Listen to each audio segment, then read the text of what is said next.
Muito bem, pessoal. Então, nós vamos agora, depois de falar um pouquinho sobre atos do juiz, ou os pronunciamentos judiciais no vídeo anterior, nós vamos voltar ao nosso problema, nossa matéria de indeferimento à petição inicial, certo? Então, estamos voltando à matéria do indeferimento à petição inicial para complementar o assunto, tá? Como aquele terceiro desvio do rumo normal do processo, conforme esquemas que a gente já viu em outras videoaulas, certo? Bom, então, o indeferimento da petição inicial, vou considerá-lo o indeferimento da petição inicial total. O que é isso? O que é isso? Voltando e repetindo. A petição inicial, ela, no seu rumo normal,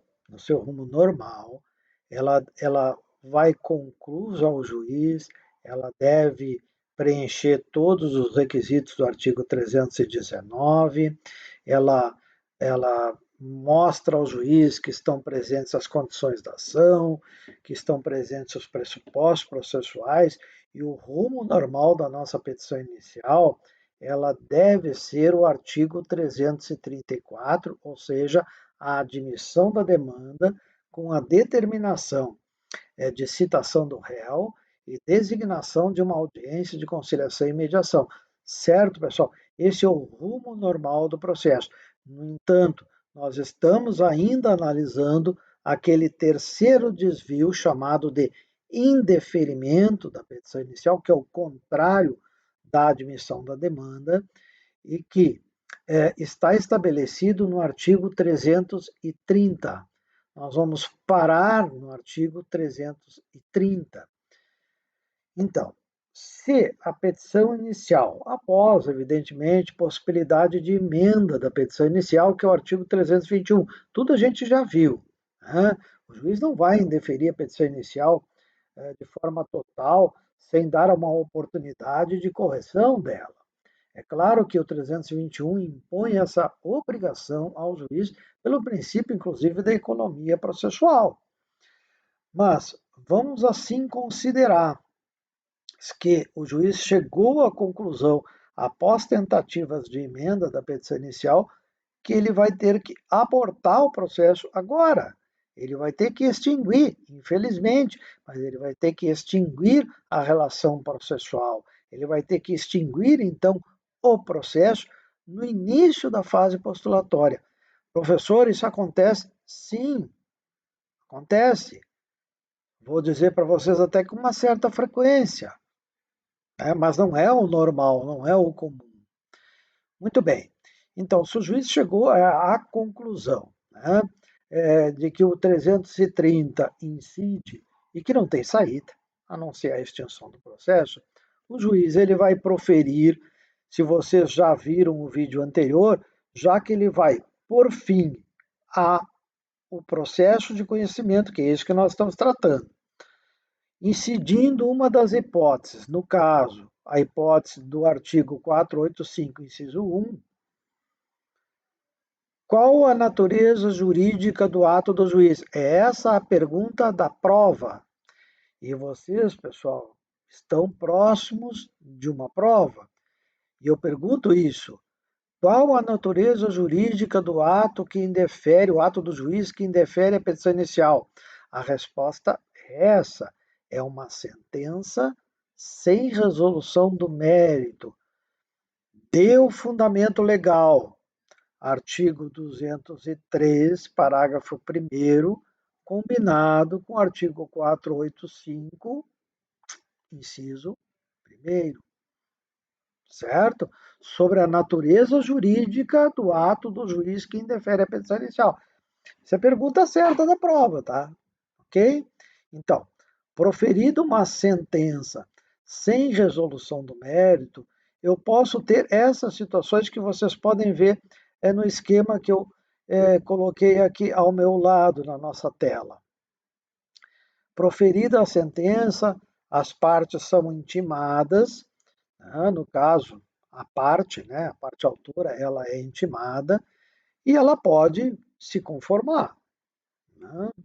Ela pode, errei, realmente errado, então, enfim, vou propor uma outra ação, corrigindo, fazendo direitinho a minha petição inicial.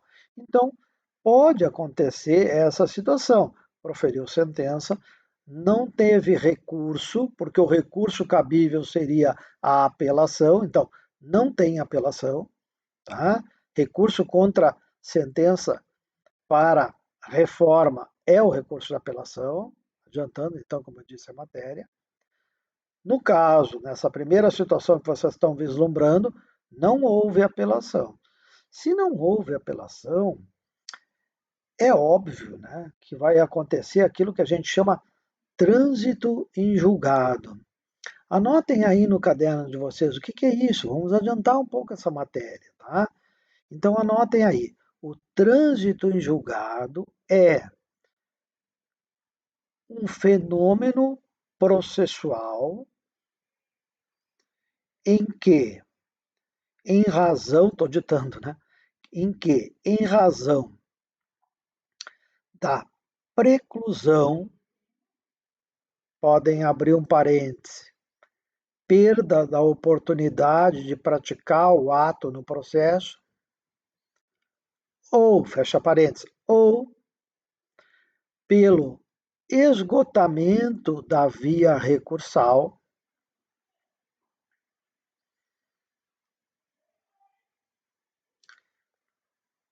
o processo efetivamente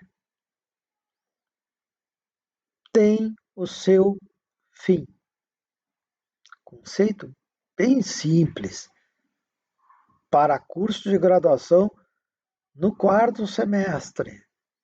Então, o trânsito em julgado é aquele momento no processo, tá? Dando um conceito um pouquinho mais diferenciado. Aquele momento no processo em que não cabe mais a interposição de recursos contra a última decisão dada naquele processo. Seja porque houve a preclusão, a perda do prazo, seja porque não tem mais recurso a interpor, o esgotamento dos recursos. Certo? Dei aí incidentalmente um conceito de trânsito em julgado, mas voltando à nossa matéria, né? Bem de indeferimento da petição inicial. Então, tem sentença de indeferimento da petição inicial, sentença sem resolução do mérito, não houve interposição da apelação, consequentemente, houve preclusão, perda do prazo, houve trânsito em julgado. Se houve o trânsito em julgado, tá? E aí eu peço que vocês olhem o parágrafo 3º do artigo 331, porque o que eu estou explicando para vocês, como diz aí no esquema, é o desenvolvimento procedimental disciplinado nesse artigo 331. O que acontece quando o juiz profere uma sentença indeferindo a petição inicial? Então, o parágrafo 3º desse artigo 331 diz isso. Tá? Não havendo recurso, portanto, houve a preclusão, as partes, ou melhor, o parágrafo 3º, se não me engano, determina a intimação do réu. Eu diria das partes, tanto o autor como o réu. O autor, né, claro que ele já sabe, porque ele não interpôs a apelação, mas essencialmente o réu, ele vai ser intimado de que houve, veja só, houve a propositura de uma ação, o juiz indeferiu a petição inicial, o autor não recorreu, transitou em julgado e esse processo está arquivado. Ou vai ser arquivado, melhor dizendo. Fim. É o que está ali. Terminou. Tá? Ok? Isso é fácil. O desenvolvimento procedimental fica um pouquinho mais complicado. Eu estou tentando explicar para vocês, utilizando esse esquema, é quando há uma apelação. Então, o juiz indefere a petição inicial, profere a sentença sem resolução do mérito, porque essa é a natureza jurídica, mas o autor não se conforma, não se conformou com isso. Né? Portanto, ele se não se conforma com uma sentença do juiz, o recurso cabível para fins de reformá-la é, como eu disse, já a apelação. Ele interpõe a apelação no prazo lá legal de 15 dias. Interposta essa apelação, nós temos aí uma circunstância que vocês têm que ter cuidado. Interposta a apelação, o processo volta para o juiz, a interposição da apelação, ó, ela devolve ao juiz a jurisdição provisória, mas uma jurisdição em que o juiz pode decidir no sentido de mandar para frente o recurso ou voltar para trás na sua decisão. E essa possibilidade de manter a sua decisão, que foi de indeferimento à petição inicial, ou voltar atrás, concordando de que se equivocou e que o autor está certo, que a petição inicial está correta, tá? Essa possibilidade que o juiz tem em razão da interposição da apelação no caso de indeferimento à petição inicial, nós chamamos de juízo de retratação. Ok? Então, o juízo de retratação é essa possibilidade que tem o juiz de manter a sua decisão pelos seus fundamentos, já expostos na sua sentença, ou reformar a sua própria sentença. O juízo de retratação não quer dizer que ele volta atrás, quer dizer que ele pode ou não voltar atrás. Gravem isso, anotem aí no caderno de vocês, ou até no próprio esquema que vai estar disponibilizado no agenda para vocês, certo? Então, juízo de retratação é essa possibilidade. Não é que o juiz vai voltar atrás, ele pode voltar atrás ou não. Então, diante do juízo de retratação, que é essa possibilidade, se ele for negativo, então, gente, juízos de retratação negativo significa que ele mantém a sua posição já manifestada na sentença. Ele não concorda com a oposição trazida pela apelação. Ele diz: não, podes recorrer, mas eu mantenho a minha decisão. Vamos ver o que o tribunal vai dizer. Entenderam? Portanto, juízo de retratação negativo significa que o juiz mantém a sua decisão.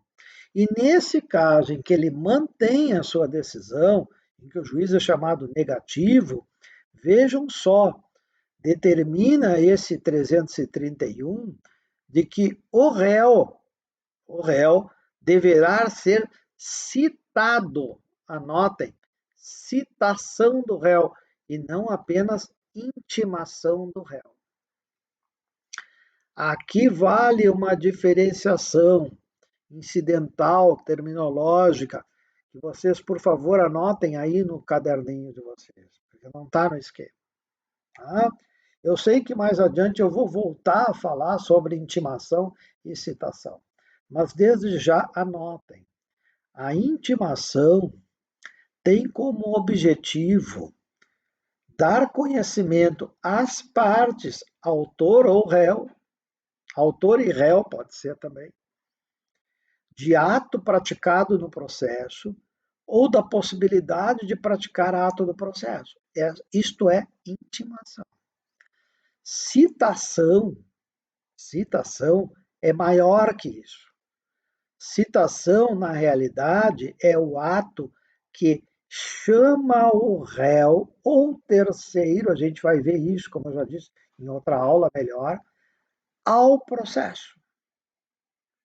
Claro que ao chamar ao processo o réu, porque nós estamos falando aqui do réu, nós estamos, claro, implicitamente dando conhecimento da existência do processo e de atos praticados no processo. No caso específico, dando ciência a ele e chamando ele ao processo para que ele participe desse processo na relação processual, anotem, para acompanhar o julgamento da apelação do autor, que será realizado no tribunal competente, ou TJ ou TRF, ou Tribunal de Justiça ou Tribunal Regional Federal, porque nós estamos falando da Justiça Comum. certo? Então, se o juízo de retratação for negativo, o réu será citado para fins de acompanhamento do recurso e não para fazer a defesa no processo. O réu é também citado quando acontece o rumo normal do processo, entenderam? Mas aí ele é citado e chamado ao processo para se defender das alegações trazidas pelo autor. Nessa situação específica que nós estamos mencionando, não. Ele é citado para ser chamado ao processo para acompanhar o desenvolvimento do recurso do autor. Ok? E, para tanto, ele pode, querendo, apresentar as chamadas contrarrazões ao recurso oferecido pelo autor contra a sentença do juiz. É o que consta ali como resposta do recurso. Apresentada a resposta do recurso, então, o processo, ou os autos do processo, físico ou eletrônico, sobem ao tribunal, certo? Bom, o tribunal vai decidir, de forma colegiada vai ser um acórdão, de forma monocrática será uma decisão monocrática, tá? De uma forma ou de outra. Se a decisão for no sentido de que o juiz estava certo em indeferir a petição inicial, ele vai manter a sentença, o tribunal mantém a sentença. Se não couber outro recurso, vamos imaginar isso, tá? Para não estender aí o desenvolvimento de fase recursal, eu tenho também o fim, confirmando a sentença de primeiro grau. Ok?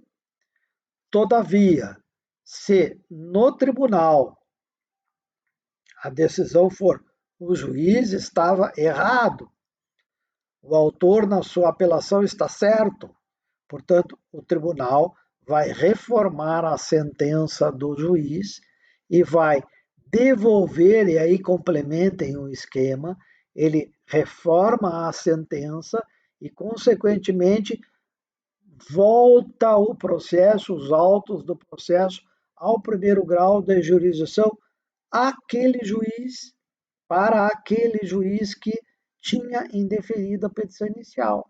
E aquele juiz vai ter que agora dar o rumo normal do processo. Ou seja, a admissão da demanda foi dada lá pelo tribunal. Mas ele agora, juiz, vai ter que, no caso, designar a audiência de conciliação e mediação. E aí, cuidado, pessoal. Só designar audiência. O juiz não vai mandar citar o réu, porque eu não posso ter duas citações válidas no mesmo processo contra a mesma pessoa, no caso, o réu. Nesse caso, ele vai designar a audiência de conciliação e mediação e intimar tanto o autor como o réu para a tal audiência. Certo? Cuidado com esse pequeno detalhe. Eu não consegui colocar tudo isso nesse esquema aqui para que a tela não ficasse totalmente preenchida e muito tumultuada. Tá? Ok? Então, entenderam? Se houver reforma da sentença pelo tribunal, os autos do processo voltam ao juiz de primeiro grau e ele dá o rumo normal. Mas o rumo normal tem esse detalhe. Eu não vou fazer nova citação do réu, eu vou fazer só uma intimação. Mas eu vou dar uma aula mais adiante, quando eu vou falar da citação, e a gente vai entrar em maiores detalhes, tá? Então, nós vimos o quê? Apelação, e no juízo de retratação, esse juízo foi negativo e teve todo esse desenvolvimento para o tribunal. Tá? Mas, voltando então para terminar a nossa explicação aqui, tá? Para terminar a matéria de indeferimento à petição inicial como terceiro desvio. Se o juízo de retratação for positivo, como eu expliquei anteriormente, significando que o juiz voltou atrás na sua decisão, significa, claro, óbvio, que ele está admitindo a demanda. Ele mesmo está reformando a sua própria sentença. E aí, obviamente, ele vai dar o rumo normal do processo, determinando a citação do réu e designando a audiência de conciliação e mediação, que é o tal rumo previsto no artigo 334. Ok, pessoal? Indeferimento da petição inicial, artigo 330. Ocorrendo o indeferimento da petição inicial, em sendo ela total, porque é isso que o Código prevê, o Código ele não prevê o indeferimento parcial, porque aí seria uma decisão interlocutória sem apreciação do mérito, em princípio não caberia recurso, tá? Mas isso é matéria de outra cadeira, se cabe ou se não cabe esse recurso. Eu estou me restringindo à hipótese de indeferimento total da petição inicial para explicar o artigo 331, que trata desse desenvolvimento procedimental a partir disso, do indeferimento total da petição inicial. Com essas variantes, vejam bem, tudo dentro de um desvio que já é o terceiro. Tá? Então veja só, pessoal, o que nós temos aí, tentando aproveitar o tempinho e rapidamente revisar com vocês essa questão. Tá? Ó, rumo normal do procedimento comum, esse aqui. Tá? Ok, a dimensão da demanda, acabei de falar ali, certo? Tá perfeito, esse é o rumo normal, certo? Agora vamos ver assim, vamos ver o primeiro desvio. Primeiro desvio, protocolo da petição inicial, não pagamento das custas e cancelamento da distribuição. Certo? Segundo desvio, protocolo de petição inicial, pedido de AJG. Aí tem a conclusão do juiz, não é aquela situação direta lá do cancelamento da distribuição. E aí o juiz vai deferir, indeferir e tal, a JG tem rumo normal, não tem rumo normal. Certo? E aí nós chegamos, então, no terceiro desvio. Tá? Que é essa possibilidade aqui de emenda, né, ou não emenda da petição inicial. E daí nós seguimos para outra situação. Tá? Ok? Então nós seguimos para a parte final desse desvio, que é efetivamente o indeferimento da petição inicial, com essas hipóteses de indeferimento da petição inicial. Tá? Ok? Nós, dentro das hipóteses, tratamos de uma forma especial a inépcia, que é uma dessas hipóteses. Ok? Aí nós tivemos uma aula de atos do juiz e voltamos, né, ao indeferimento da petição inicial com esse desenvolvimento procedimental do artigo 331. Certo? Dúvidas, como sempre digo, estou à disposição, seja por e-mail, seja aqui no próprio YouTube. Certo? Muito bem, era isso.